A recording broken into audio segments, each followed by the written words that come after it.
নতুন ভিডিঅ' লৈ আহিছোঁ। আজি মই আপোনালোকৰ লগত এপাহ ফুলৰ এটি নতুন ডিজাইন শ্বেয়াৰ কৰিবলৈ লৈছোঁ।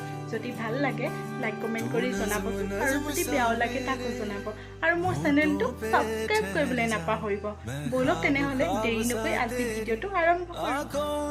এতিয়া মই চিলাই কৰিবলৈ লৈছোঁ আৰু বেজীটো তলেৰেদি এনেদৰে ভৰাই দিছোঁ ওপৰলৈ আৰু বেজী সূতাডাল এনেকৈ টানি দিছোঁ। এতিয়া সূতাটোৰ পৰা অলপ আগৰলৈ গৈ আকৌ আমি বেজীটো তলেৰেদি সোমোৱাই দিম ফুলপাহত এনেধৰণে। এয়া অলপ ব্লা হৈ গৈছে। আকৌ এতিয়া সমান চাইজত আকৌ তলেৰেদি এনেকৈ বেজীটো ভৰাই দিম। এয়া আকৌ এতিয়া ওপৰৰ সেই দেখুওৱা ধৰণে আমি বেজীটো এইফালে এনেকৈ সোমোৱাই দিম। এইটো ডিজাইন দিলেও ফুলপাহ দেখিবলৈ বহুত ধুনীয়া লাগে। এই ফুলপাহ এইটো ডিজাইন দিলে মই বহুত ধুনীয়া দেখোঁ। আপোনালোকে কেনেকুৱা দেখে নাজানো, কিন্তু মোৰ এই ফুলপাহত এনেকুৱা ডিজাইন দি মোৰ বহুত লাগে। আপোনালোকে বেলেগ ফুলতো এইটো ডিজাইন দিব পাৰে, কোনো কথা নাই। এয়া এনেধৰণে আমি চিলাইটো কৰি যাম। এয়া চাওক এনেকৈ দেখুওৱা ধৰণে এইধৰণে কৰি গৈ থাকিলে ফুলপাহ আমি সম্পূৰ্ণ হ'ব আৰু সমানকৈ বেছি ফাঁক কৰি থ'ব নালাগে, লগে লগে কৰিব লাগে। ডাঠ হ'লে তেতিয়া ফুলপাহ আৰু ধুনীয়া হয় দেখিবলৈ। এনেধৰণে এতিয়া এনেধৰণে আমি কৰি গৈ থাকিম। ব'লকচোন চাওঁ কিদৰে মই ফুলপাহ সম্পূৰ্ণ কৰোঁ আৰু কেনেকুৱা লাগে আপোনালোকৰ চিলাইটো। যদি ভাল লাগে কমেণ্ট কৰি জনাবচোন আৰু মোৰ চেনেলটো ছাবস্ক্ৰাইব কৰি দিব।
আমাৰ ফুলপাহ সম্পূৰ্ণ হৈ গৈছে এয়া চাওক ইমান ধুনীয়া লাগিছে এইটো ফুল দিও আপোনালোকে মেখেলাত ফুল কৰিব পাৰে চাদৰত ফুল কৰিব পাৰে জোৱা কাপোৰো বনাব পাৰে এপাহ ফুলৰ এইটো চিলাই দি দেখিবলৈও ধুনীয়া লাগে এইটো চিলাই দিও আপোনালোকে মেখেলা চাদৰ কৰিব পাৰে এয়া আমাৰ এতিয়া তললৈ বেজিটো এনেকৈ মোৱাই দিম বেছি সূতাও নাখায় এপাহ ফুলত ইমান ধুনীয়া হয় মই ফলাওলে কৈছোঁ আপোনালোকে যিকোনো এংকো বুলিও কৰিব পাৰে এয়া আমাৰ ফুল সম্পূৰ্ণ ৰেডি হৈ গৈছে আৰু তলফালে চাওক এতিয়া ইমান একো বেছি সূতাও নাখায় কিনাৰটো ধুনীয়াকৈ পাৰ উঠি যায় মাজত খালি অলপ খায় এনেকৈ আপোনালোকে এইটো চিলাই দিও আপোনালোকে ফুলৰ এম্ব্ৰইডাৰী কৰিব পাৰে এয়া চাওক এতিয়া গাঁঠি মই দি দিছোঁ আৰু এটা আকৌ দি দিছোঁ গাঁঠি এনেধৰণে এনেকৈ কৰি এইটো গাঁঠি দি দিছোঁ দুটা গাঁঠি দি দিছোঁ যাতে খুলিবলৈ সহজ নহয় আৰু এটাও দি দিছোঁ গাঁঠিটো সম্পূৰ্ণ দিলে মানে খোলাত হেৰি নালাগে কাৰণ এটা গাঁঠি খোল খোৱাৰ লগে লগে গোটেই ফুলপাহ নষ্ট হৈ যাব সেইকাৰণে গাঁঠিটো দিওঁতে অলপ সাৱধান হ'ব